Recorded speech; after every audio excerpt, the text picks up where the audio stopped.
అందరికీ నమస్కారం. ఈరోజు మనం భారత రాజకీయాల్లో ఒక చాలా ముఖ్యమైన విషయం గురించి మాట్లాడుకుందాం. అదే మహిళా రిజర్వేషన్ బిల్లు. కొన్ని దశాబ్దాలుగా నలుగుతున్న ఒక పెద్ద సమస్యకు పరిష్కారంగా ఈ చట్టాన్ని తీసుకొచ్చారు. దాని కథ ఏంటో చూద్దాం. ముందుగా ఒక ఆసక్తికరమైన విషయంతో మొదలుపెడదాం. భారత ప్రజాస్వామ్యంలో మహిళల భాగస్వామ్యం గురించి చూశారంటే గత కొన్నేళ్లుగా ఓటు వేసే మహిళల సంఖ్య విపరీతంగా పెరిగింది. ఇప్పుడు పురుషులతో సమానంగా వాళ్లకు ధీటుగా మహిళలు కూడా ఓటు వేస్తున్నారు. కాని ఇక్కడే అసలు ట్విస్ట్ ఉంది. ఓటు వేసేవాళ్లు పెరుగుతున్నా ఎన్నికల్లో గెలిచే మహిళల సంఖ్య మాత్రం దారుణంగా పడిపోతోంది.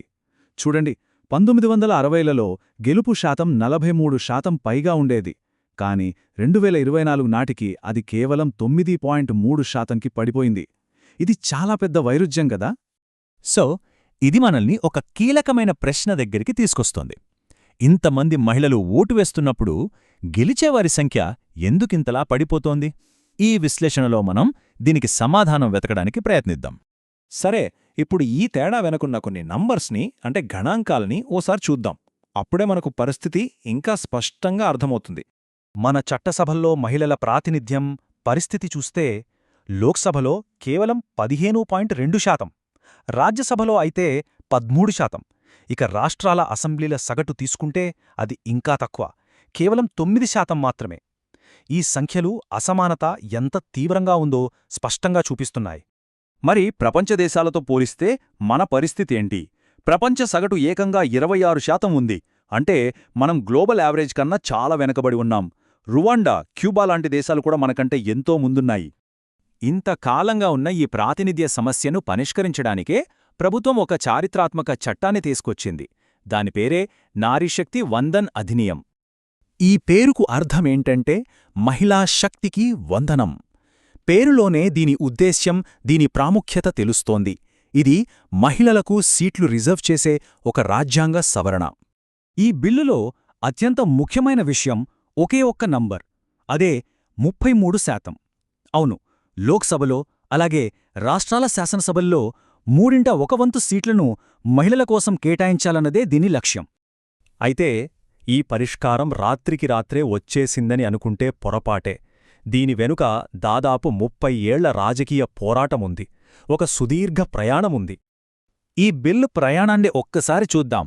1996లో మొదటిసారి పార్లమెంట్లో ప్రవేశపెట్టారు. ఆ తర్వాత ఎన్నోసార్లు ప్రయత్నించినా విఫలమైంది.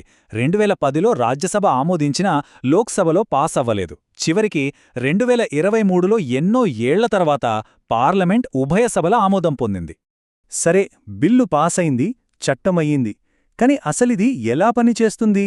దీనిలోని ముఖ్యమైన అంశాలేంటో ఇప్పుడు వివరంగా చూద్దాం.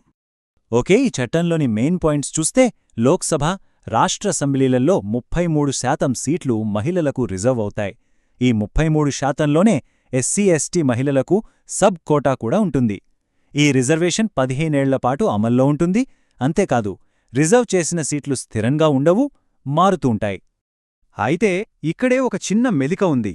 ఈ చట్టం ఆమోదం పొందినా కూడా వెంటనే అమల్లోకి రాదు. ఎందుకు? దాని వెనక ఒక పెద్ద కారణముంది. అసలు విషయమేంటంటే, ఈ చట్టం అమలు అవ్వాలంటే భవిష్యత్తులో జరగబోయే 2 పెద్ద పనులు పూర్తి కావాలి. అప్పటివరకు ఇది అమలు కాదు. ఆ 2 పనులు ఏంటంటే, 1 దేశవ్యాప్తంగా జనాభా లెక్కలు అంటే సెన్సస్ జరగాలి. 2 ఆ కొత్త జనాభా లెక్కల ఆధారంగా నియోజకవర్గాల సరిహద్దులను మళ్లీ గీయాలి. దీన్నే డీలిమిటేషన్ అంటారు. ఈ 2 పూర్తయ్యాకే రిజర్వేషన్లు అమలవుతాయి. అందుకే ఈ ఆలస్యం. మరి భవిష్యత్తు ఎలా ఉండబోతోంది?